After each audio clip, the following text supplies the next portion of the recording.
Здравейте, много уважаеми люди! Пак съм аз. Днеска ще бъда отново на среща с автора на Мамник, Васил Попов. И целта на срещата е малко по-различна. Той няма да разказва толкова много за Мамник, за сериала. Ще разказва за един друг процес, за който на мен ми е много любопитно и интересно.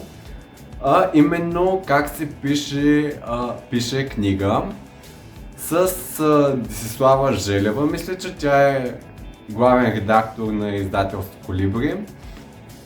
От край време, от дълбока древност и аз се насочвам да пиша нещо подобно като Мамник, но не изцяло да възгласявам българско фолклорно чудовище, по моята призма.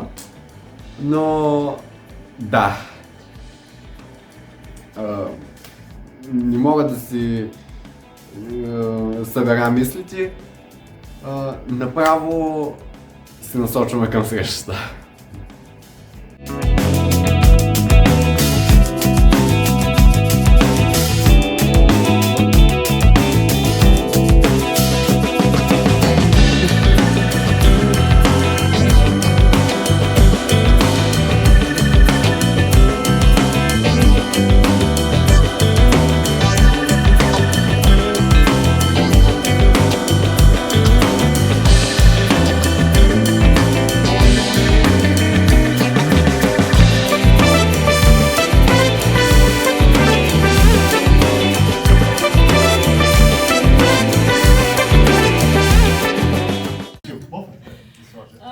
Другия ще обясни как се издава книга, как се прави книга. Няма смисъл да ви представям Васко, той ще го направи сам и ще ви покаже една презентация, в която има много негови снимки.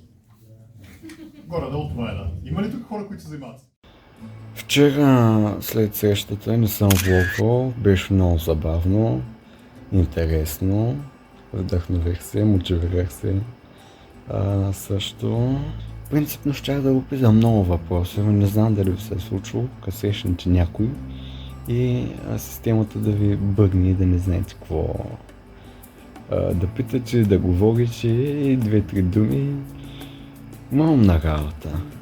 Също мен стои човек, не стои нещо, кой знае какво. Значи Васко е много готин и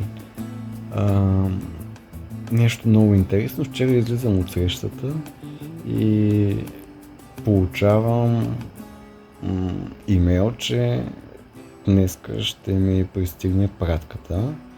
А в тая пратка се намира и третата книга на Васко. Сега случайности ли не, аз не вярвам в случайности. И след малко ще ходя да я взема.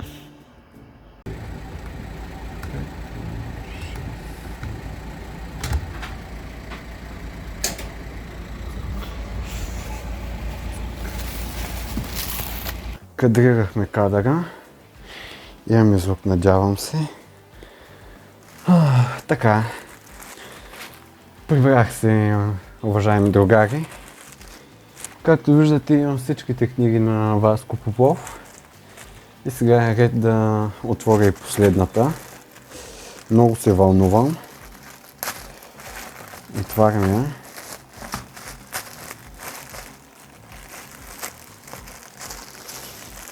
Многословието ми в последните дни липсва. Така. Ето я.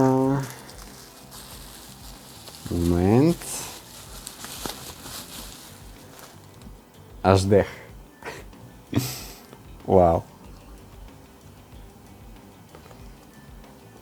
Чакайте, естествено трябва да покажа, че ми е с...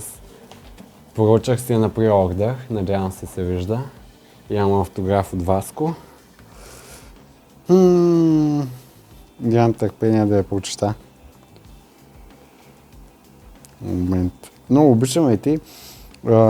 Чакайте, момент. Любимата ми част. Любима част да прочета какви са главите. Много са му интересни и в Мамник, в Лехуса, в Пермафрост, Вълчите разкази. Много хубави имена, заглавия дава на главите им.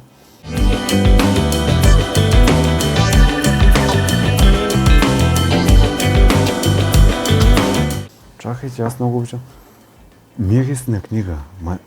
Това е. И мога да си запълня поредицата. Аз съм уверен фен на Васко. Като бяло, зелено, червено.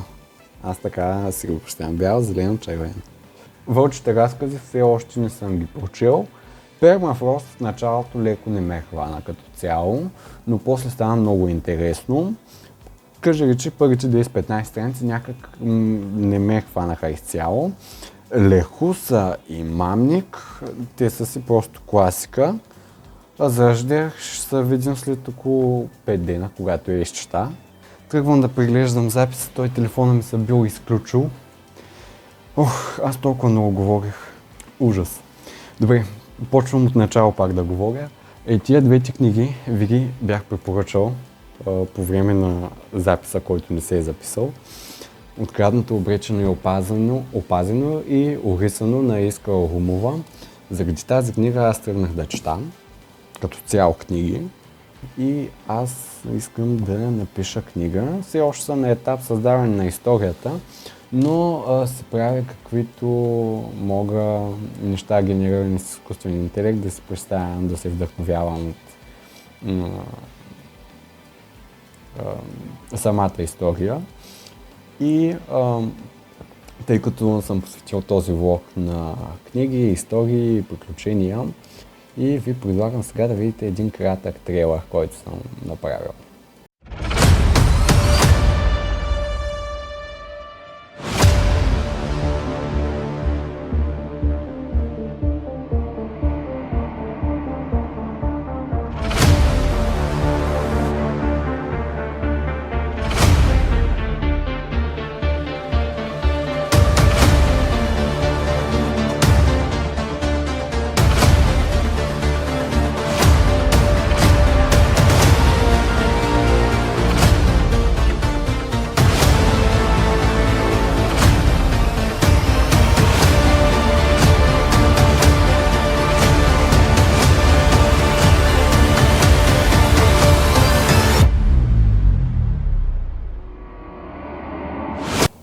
Надявам се да ви е хванало окото. Нищо не може да се подразбере от самия трейлър, защото актьори да бъга, но като цяло на хората, които съм го показал до сега, ги впечатлява. Надявам се да сте си взели някоя идея, да прочетете нещо, да изгледате нещо от този влог. По-кратък се получи. Но да, беше ми изключително приятно да се срещна с Васко Попов и Деси Желева. Много приятни хора. Изключително приятна среща. Васко Попов, между другото, сега като се отворих публикацията да видя името на Деси, фамилията Ди, ми подписа вчера Вълчите разкази. Прочетете тази поредица, както и останалите две книги и за самодивите откраднато, обречено, опазено и описано.